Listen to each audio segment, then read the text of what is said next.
this is Reverend Don Lewis coming to you from the beautiful metaverse and more specifically from beautiful Danville, Illinois, homeland of the Corellian tradition. And this is Midday with Reverend Don. And as you know, if you follow Midday with Reverend Don, we can talk directly if you enter your comment or question into whatever platform you happen to be watching on, and it will show up here in my chat room, and we can have a lovely conversation, which I'm sure we certainly shall. And recently, um, I did a show asking for suggestions of things I might talk about, and I still have that question out there. What would you like to see me talk about in this program? I'm certainly going to continue picking subjects I consider appropriate, but I'd like to know what you would like to hear about. And I've gotten some answers. And tomorrow we're going to start a series on how to read tarot, which was one of the things that was asked about. Today, we're going to talk about Jupiter retrograde, which was also asked about. We're also going to talk a little bit about retrogrades in general. One of the things you may not realize is I also have in my career as a psychic been an astrologer. At one time, I wrote the little astrological guide for Llewellyn back in the early 90s. Hello to Janet in the chat room. So I have a few things I can say about astrology. And I received the following question on Instagram.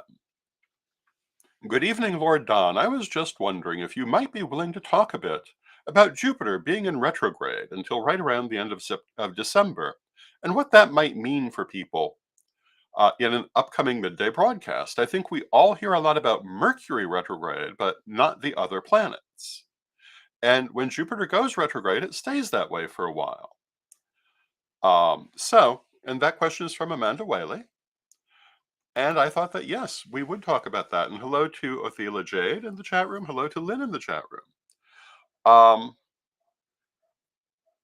One of the things that happens in astrology is that planets go retrograde um, at various different times. And a retrograde, if you're not familiar with what a retrograde is, it's an optical illusion in which the planet appears to go backwards in its orbital um, cycle. That, of course, is not really happening. Orbits always go forward. The planet does not change its direction, but due to the fact that both the Earth and the planet are in constant motion, for our visual experience, it can seem to go backwards. Most people pay most attention to Mercury retrograde, and hello to Deb in the chat room. But in fact, they all go retrograde. Jupiter goes retrograde, Mercury goes retrograde, Venus goes retrograde, Saturn goes retrograde, Mars goes retrograde. All the classic planets have retrogrades that, if you're paying attention to such things, you should pay just as much attention to as any other.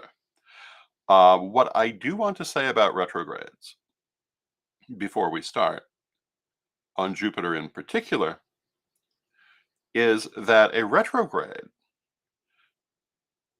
has the effect of trying to put you where you need to be in regard to the properties of that particular planet.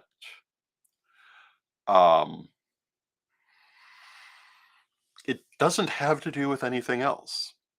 It has to do with that particular planet and or anything else that's happening with it. And we'll come back to that in a moment. And hello to Rouge Remedies and lovely Balbert Cour. It's wonderful to see you both. And if you are part of the Wiccan community, you may be familiar with the idea that some people will tend to explode when they have certain points in their career when they are moving up. It's particularly famous for second degree initiations. Sometimes you see it at thirds, and it will tend to have sometimes a catastrophic effect on the person, but not necessarily. But the reason is that all initiations are going to move you to where you need to be at that moment. And the extent to which it is or is not a positive experience depends on the extent to which you resist being put where you need to be. I've known people. I think one of the most dramatic ones was my nephew Jason, who lost his romantic partner, his place to live, and his job within about, I think it was 24 hours of his second degree initiation, and um, and that's because all of these things needed some adjustment, and some of them came back. He ended up reconciling with the romantic partner. They've been together um, for 21 years now. Um, so it's not always an ending, but there can be a need for an adjustment. Um, Retrogrades do the same thing. If there's something that needs adjustment in your life, in the relevance, the imperium of that planet, um, that is what that retrograde is going to do. Now, we were talking about the fact that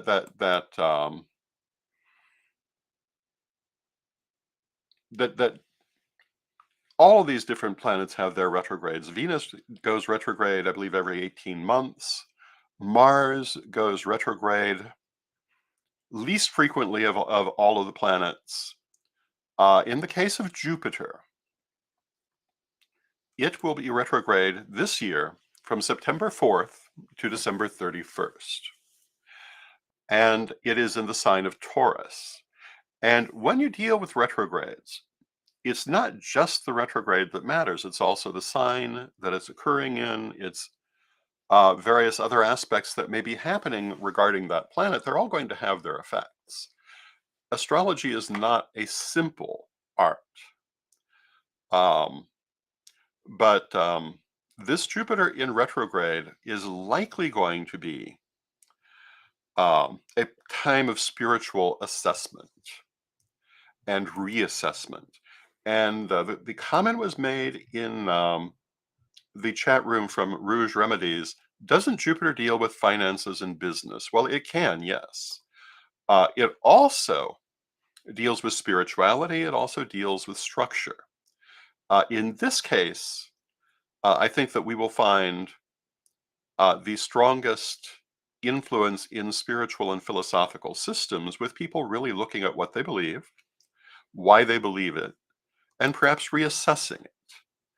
Now, of course, how a retrograde is going to hit you is also influenced by your natal chart, and it won't be the same for everyone. Um, but Jupiter being retrograde in Taurus, as it is here, um, is going to deal with being more flexible in your belief systems, more open in your philosophy. And if you're watching the world at present, you'll notice that there are problems with these things. A lot of people are very inflexible. And this retrograde will be will be focusing on that need for greater flexibility and greater openness. It's been suggested that if certain people missed the lesson of Saturn uh, in Aquarius, which has been a thing recently, that this is in many ways a repeat of some of the same lessons. It's a need for opening. It's a need for evolution. You know, we keep talking about the new age. We keep talking about new developments. Well, that's part of what this particular aspect is dealing with. It's dealing with the opening of closed forms, the broadening of closed minds, so that new things can come in. So when we talk about what we are expecting from Jupiter retrograde, those are the things I would expect. I think you'll see people struggling with their beliefs, and in some cases, evolving them. In other cases, ramming their head against the wall to try to prevent themselves from evolving. But you know, in existence, there's evolution and there's death. Either you evolve or you go extinct. So when the universe says we must evolve, we must open our minds, we must expand our consciousness, that is what must happen. Now, what form it's going to take, how it's going to impact the world, that all remains to be seen. But I think if you look at some of the events going on in the world, you can see why they're forcing people to examine certain things they believe. Um, and really, and I was just talking about how Saturn has been moving through Aquarius in the last couple of years, which has some similar aspects. You can see how that's been an ongoing process for a while now. And it's just going to continue. Now, Brian, hello, Brian, says that astrology is an art and science like baking. Yes, that is a pretty good way to put it. Magic is an art, astrology is a science. Just as cooking is an art, but baking is more of a science.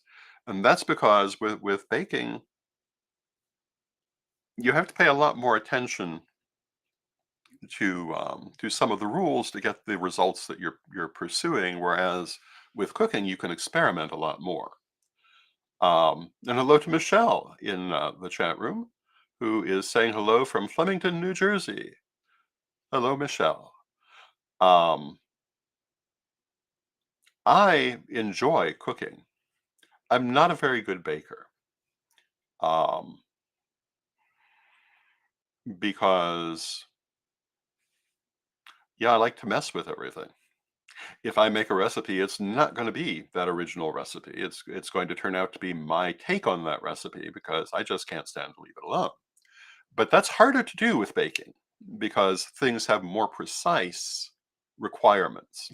Astrology is the same way. There's a lot of room for creativity in astrology, but it does work with a mathematical basis that is not as flexible as many other forms of psychic work. You can be far more flexible with tarot, for example, than with something like astrology or palmistry, which also has a very distinct base. And hello to Amanda in the chat room who says, thank you for discussing this topic. Um, but getting back to Jupiter in retrograde, it is again about confronting our spiritual and philosophical beliefs and evolving them, both as individuals and on a worldly basis. And these things are slow to develop, particularly on a global basis. So I'm sure that it's not going to be the entire process, but we should see some developments in this period. Now, I do want to point out that retrogrades happen for most of these planets at least once a year, sometimes more than once. A couple of them a little bit less often, but not terribly less often. So retrogrades are a normal part of life. They should not be treated with fear. There is no reason for fear. They should not be treated as a pathology because, with Mercury retrograde, it's every few months. You have it several times a year. If you're one of those people who hides under the bed during Mercury in retrograde, you're not going to get a lot done. Hello to Renee in the chat room. It's good to see you, Renee. I often comment less than favorably upon how many people treat Mercury retrograde. And I've been known to point out that Mercury retrograde is Mercury retrograde, not Murphy retrograde. Does not mean that everything that can go wrong will go wrong. It doesn't even mean that anything will go wrong. It does mean that in matters regarding the planet Mercury and its imperium, things that it rules, extra caution is advisable because if you're not where you need to be in those issues, you're likely to be moved. And again, the more traumatic that is will depend on how much you're cooperating and how much you're resisting. But people treat Mercury retrograde as if it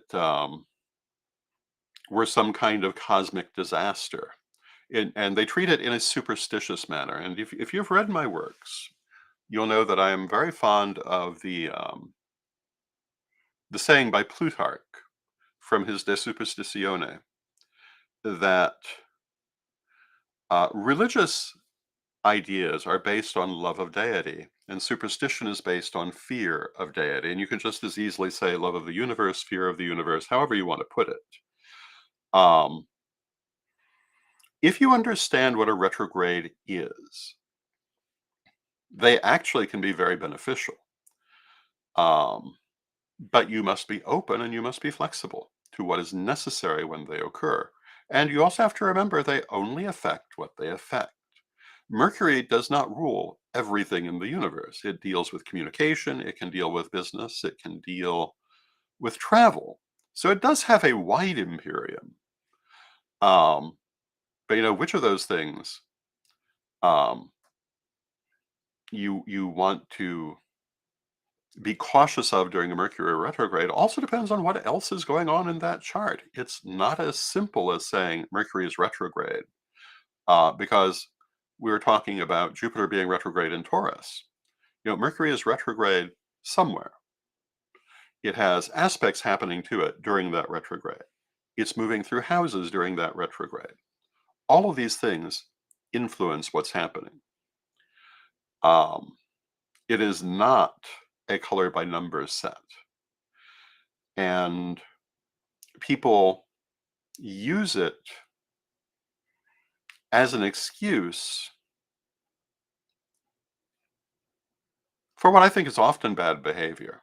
Um, Fear of things they don't need to be afraid of, not taking responsibility for things they should be taking responsibility that are not the fault of Mercury retrograde, but are the fault of their not having been sensible during a Mercury retrograde. Um, and I think that the proper thing to do during Mercury retrograde, Jupiter retrograde, Venus retrograde, Mars retrograde, Saturn retrograde, any retrograde, is to simply be sensible and pay attention to what you're doing. And, you really should be doing that all the time, not just in a retrograde.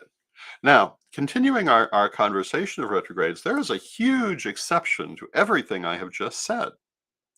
And that is because retrogrades happen numerous times. Um, in the case of many of these planets, numerous times in a single year, large numbers of people are born during retrogrades. And if you're born in a retrograde, then it's going to have exactly the opposite effect on you.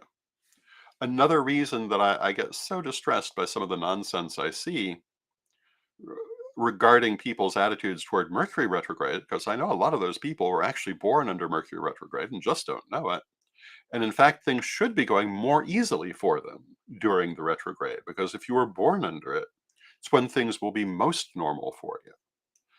I was born in Saturn retrograde. And so if Saturn happens to be retrograde, the influences of Saturn are going to work better in my life because that is my natural state. Someone who is born in Mercury retrograde um, is not going to find it a disturbance. They're actually going to find things will be more straightened out for them during that period in things that Mercury rules. But you never hear anyone say this, even though anyone who's a decent astrologer should know this. Um, but that's not the funny paper kind of astrology that many people like to follow. The biggest thing I would say about retrogrades or any aspect of astrology is that, again, it is a science and it has a lot of complexities. And yes, you can follow sun sign astrology and get things from it. I have found sun sign astrology sometimes very helpful. You can follow little bits of astrology and find them helpful to you. Um, but you need to bear in mind you're only looking at a tiny portion of that picture and not think you're seeing all of it. And this is especially true with something like a retrograde. Um, and I suspect we'll probably talk on some other shows in the future about other aspects of astrology. But I want to thank Amanda for bringing up retrogrades today. And If this were a Mercury retrograde, things you would want to be cautious of if you weren't born under Mercury retrograde would be making sure that you're being sensible in your communications, being careful of contracts, being careful on trips. It's a good time to get lost, particularly if you're prone to that sort of thing. Those are things that Mercury rules. You would not expect it to show up in anything Mercury does not rule. In this current Jupiter retrograde, again, I believe that we're going to find it hitting mostly philosophy and spirituality, but yes, it could hit in business matters. It could potentially hit in financial matters or anything involving growth. Um, a Mercury retrograde is not a good time for things ruled by Mercury unless, again, you're born under it or there are other things going on in that chart. A Jupiter retrograde is not a good time for things ruled by Jupiter unless you were born under a Jupiter retrograde. Um, that also includes government and law. That could also be a place where this may show itself. If we look around the world today, you'll see a lot of things happening in terms of international law, alliances between governments, attitudes toward governments, all of which we would expect to be influenced by a Jupiter retrograde. And in turn, these are influenced by philosophy and religion and spirituality, also part of that Jupiter structure. And as we go forward toward the end of the year, as I recall, it ends on, I believe, December 18th. As we go forward toward the winter solstice, which will be right around then, we're going to see a lot more on these fronts. Some of which, because people are notoriously unwilling to move in these matters, may be quite catastrophic, may be quite shocking in some quarters, and also might not be. It all depends on how people react. Um, when the universe says it's time for change, if you change, things will work out. Of course, they're going to work out no matter what, one way or another, but they'll work out better if you're willing to make the change. If you fight it, um, it's still going to happen. So those are my thoughts on retrogrades. I hope you find them helpful. And again, I want to express my desire for suggestions on things we can talk about. If you have questions, if you have topics you'd like to discuss, please feel free to drop them into the chat room or put them on my pages, and we will talk about them. Some other things we've had ask about. We had some more questions about Corellian ancestors. There were some particular interest expressed in my mother, so perhaps we'll talk some more about her one of these days. Um, and the suggestion was made to talk about tarot, not in itself, but in terms of reading it. And I find that a topic that I think would be interesting. As you know, I'm one of the teachers at Psychic Academy and also at Becoming Witch College. And one of the things I'm teaching currently is Psychic 101, but I'm going to be teaching in greater depth as we go forward. And tarot will certainly be one of the things we talk about. We already have talked about it, actually. Um, but usually when I've had occasion to talk about tarot in the past, I've talked about what it is, kind of generally how you use it, um, its disputed history, but not necessarily how to read it, at least in a program like this. So this week, I'm going to be talking a little bit about some of the secrets of being a tarot reader. None of which are really secrets, of course, but they might be things you never would have thought of if you had never done it. Because, when you're reading for people, it's a different matter in some ways than just reading for yourself, and very different from simply studying the art. There are certain things that I find it very important to be aware of as a professional reader that I only learned when I became a professional reader and other professional readers told me. And I think it would probably be good to discuss those things. Also, some of the experiences. So, as we go forward this week, our next subject will be how to read tarot. And we'll talk a little bit about the mechanics of reading tarot, a little bit about I guess I'll break down and say the ethics of reading tarot because it's a professional matter. I generally am not fond of the term ethics. I think that it's often used in ways that are not constructive. I generally prefer the term morals, but in a professional situation, I would agree that ethics is the right term. Because, the famous example is the lawyer who can be completely ethical and totally immoral at the same moment. Um, but that's a whole other matter. Speaking of things we're watching playing out in the wider community, the um, the standards of the legal profession are very much on display at this moment. Um, and I'm not quite sure what to say about that. I remember, and if you're as old as I am, you will remember the People's Court back in the 1980s. It might even have started in the 1970s with Judge Wapner. And Judge Wapner was an old-fashioned media judge. He was generally patient, wise, exactly who you'd want to have in a courtroom. Look at court TV now, and you've got all kinds of histrionic people who you wouldn't want to have a conversation with. People who have no business being behind a a judge's desk because all they seem interested in doing is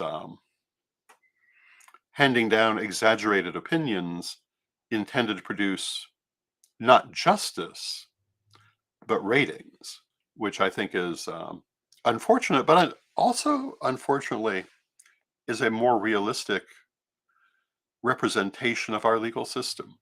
And I think as we're watching the news today, that's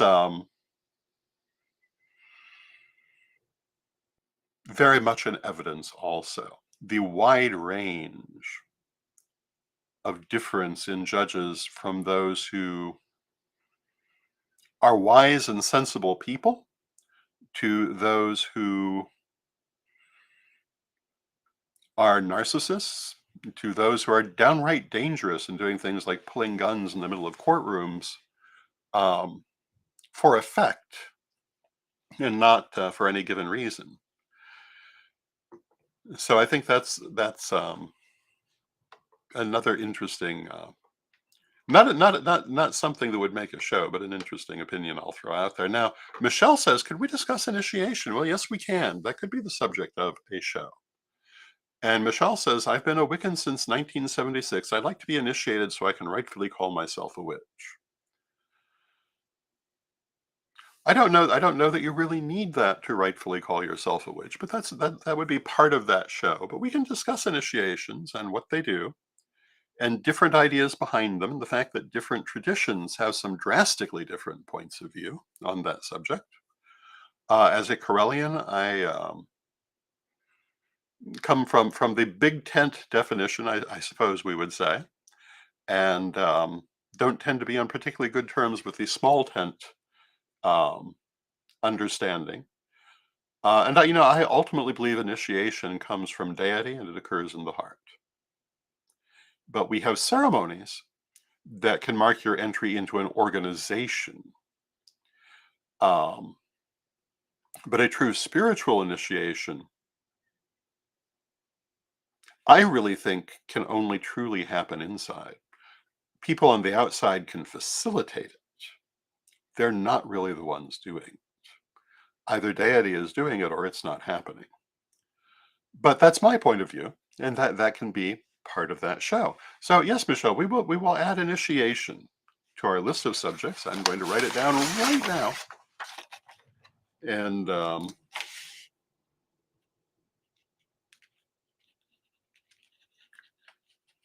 we will also talk about some of the effects of initiation. We did that a little bit earlier today in working our way into Mercury retrograde, that having an initiation is a little bit like going through a retrograde sometimes.